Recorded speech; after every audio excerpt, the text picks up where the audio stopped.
Jumping right into the center of the flower, we're going to use a couple of different browns.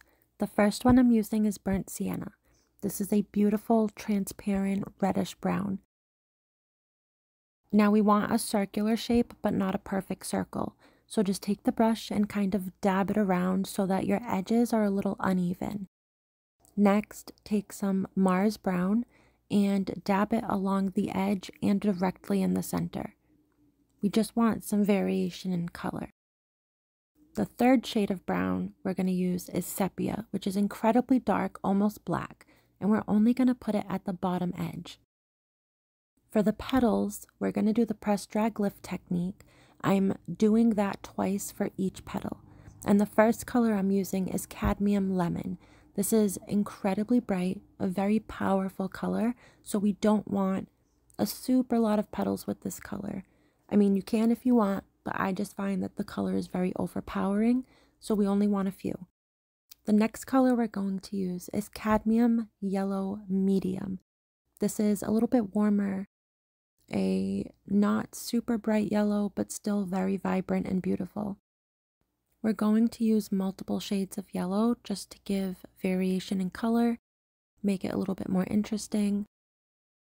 So you can use whatever yellows that you have on hand. You do not need to use the same exact colors as me. We're going to add these petals in between the lemon ones that we added originally.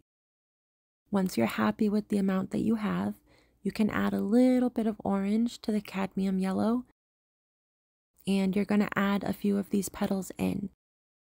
We want good range of color from light to dark, so it doesn't really matter where you place these petals. We just want differences in color. The last color I'm going to add is cadmium yellow mixed with yellow ochre. Now I'm not really thinking about where I'm putting these petals. I'm just going with the flow. Whatever seems right to me, I'm not overthinking it.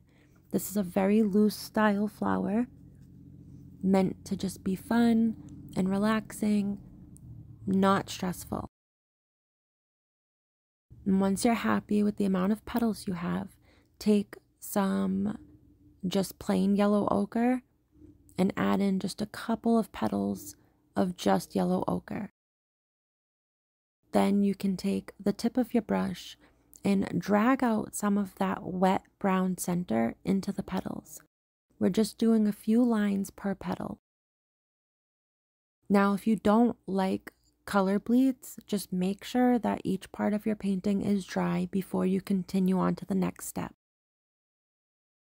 I really like color bleeds, so I don't mind it, but just make sure you let it dry. Now for the stem and leaves, we're doing the double loading technique. This is where you put one color on one side and a second color on the other. So I'm dipping half my brush in green, then I'm turning it around and I'm doing the other half in olive green. And sunflowers have very thick, strong, sturdy stems, so you want the stem to be relatively wide. So I'm making a couple passes until I'm happy with how thick this stem is. And for the leaves, I'm going to do press, drag, lift, but I'm wiggling it as I drag it across the page. I'm starting with the tip, I press all the way down, and then I wiggle as I move the brush across the page. And again, I'm doing the double loading technique, so I get these awesome variations in color. And because I'm wiggling the brush, it gives the illusion of like a serrated leaf. Then we're going to do some paint splatters, which is totally optional. I know not everybody likes that look, but if you choose to do so, all I did was use the same colors that I painted with. So I splattered some green, some olive, some cadmium lemon, cadmium yellow, some yellow ochre, and a little bit of orange and burnt sienna. My brush was relatively dry, so my water droplets were very small. I didn't want them to be too big because I didn't want the splatters to mix in with the wet flower.